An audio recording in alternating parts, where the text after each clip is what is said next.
Hey guys, Vance here. In a world full of modern cars that beep at you for existing, there's a special kind of person who looks at a 50-year-old machine and says, Yes, this, this is what I want to daily drive. These people are called Restomod enthusiasts, or as their families call them, emotionally unavailable but mechanically gifted. A Restomod is simple. Take an old car, keep the looks, replace everything else. Like giving a grandparent a pacemaker, a gym membership, and a Bluetooth speaker.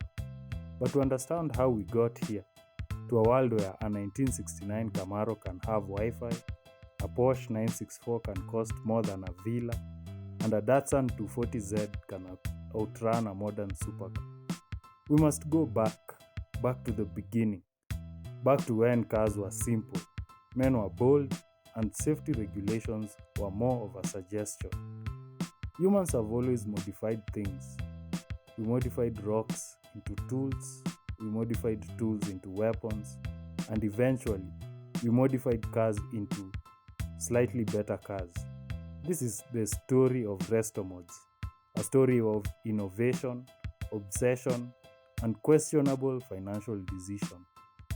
A story that spans decades, continents, and at least three midlife crises. After World War II, soldiers returned home with two things: mechanical skills and absolutely no interest in driving slow. In America, they bought cheap pre war cars, removed anything that looked heavy, and added engines that were definitely not approved by any governing body. In Europe, people modified Minis, Beetles, and Fiats because they were small, affordable, and surprisingly willing to tolerate abuse. In Japan, early tuners experimented with carburetors, exhausts, and aerodynamics long before the world knew what a JDM legend was. These early builders didn't call it resto modding, they called it Saturday. They weren't trying to preserve history, they were trying to go fast enough that their problems couldn't catch them.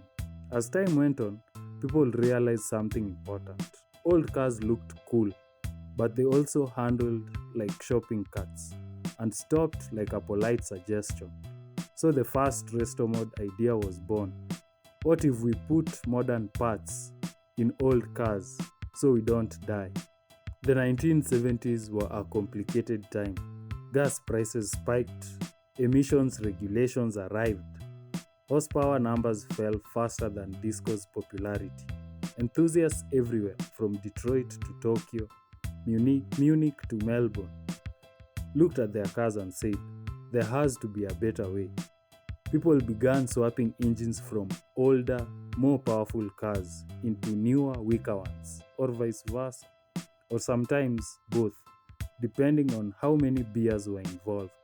The aftermarket industry exploded worldwide. In the US, catalogs the size of phone books appeared. In Europe, tuning houses like Alpina and AMG grew. In Japan, companies like HKS and Trust emerged. In Australia, people put V8s into literally anything because that's just what Australians do. This was the era when the phrase bolt on performance was invented, which usually meant this will not fit and you will cry. But the idea was forming. Old cars could be upgraded, improved, modernized, made better than new. Resto mods were coming. They just didn't know their name yet. The 1990s were a turning point. Technology improved, engines became more efficient, and the internet arrived, allowing car enthusiasts to share knowledge, argue with strangers, and be wrong at scale. Fuel injection swaps became popular, disc brake conversions became normal, suspension upgrades became expected. In America, people modernized muscle cars. In Europe, people upgraded classics like the 911 and E30. In Japan, tuners blended old chassis with new engines. In Australia, people continued putting V8s into everything because tradition matters. This was the birth of the modern project car, a vehicle that will be finished next summer for the next 27 years. The 2000s changed everything. Shops like Singer, Icon, and Ring Brothers appeared, and suddenly, Restomods weren't just upgraded classics. They were art, expensive art, the kind of art you don't hang on a wall because it has 600 horsepower and it wants to kill you. CNC machining became mainstream, craftsmanship became a lifestyle, starting price became a threat. Restomods were no longer just modified cars, they were luxury items, status symbols, rolling proof that you had both taste and questionable financial priorities. The 2010s were the golden age.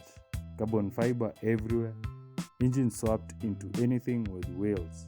Restomods selling for six figures, sometimes seven. In America, LA swaps became a religion. In Europe, Porsche Restomods became haute couture. In Japan, old Skylines and Z cars were reborn with modern tech. In the Middle East, classic SUVs were rebuilt into luxury icons. In Australia, people continued doing the eight things because, of course, they did. Restomods weren't just popular, they were unstoppable. In the 2020s, electric Restomods arrived. Some people loved them, some people panicked. Some pretended not to care, but secretly cared a lot.